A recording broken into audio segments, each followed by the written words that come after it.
Hey there, this is MathCamp321 presenting for you the solution to question number 1 of the PARCC Algebra 2 practice test, the year 2014-2015.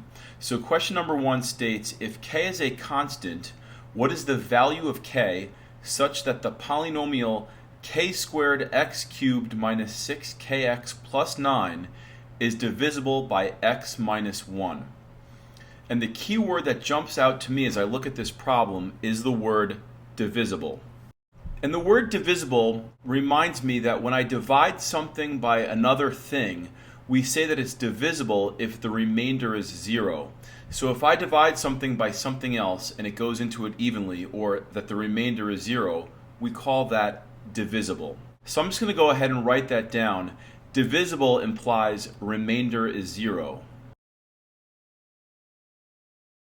So because we're talking about the remainder, it reminds me of what's called the Remainder Theorem, which I've written out for you.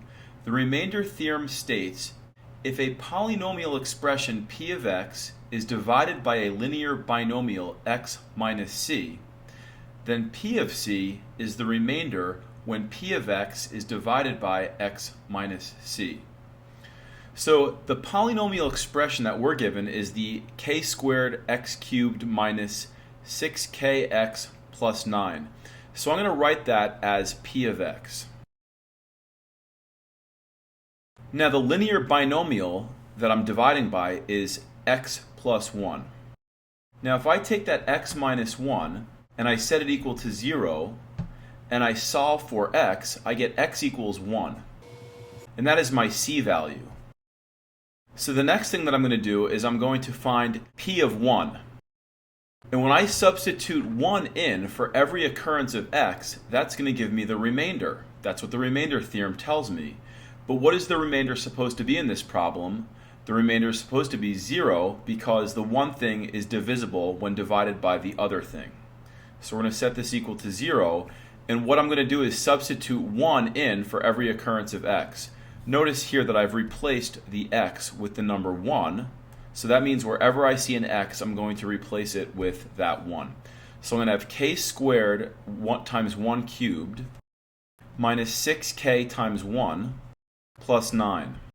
Now I'm going to clean this up, and I'm going to be left with k squared minus 6k plus 9 equals 0. And I'm left with this quadratic equation. And to solve a quadratic, I've got a bunch of options. I could use the quadratic formula. I could complete the square. I could attempt factoring, which I think is what I'm going to do here, because this looks factorable to me as k minus 3 quantity squared. I will square root both sides, and I'll be left with an answer of k equals 3. So reading the question one last time, they want us to find the value of k such that the remainder will be 0.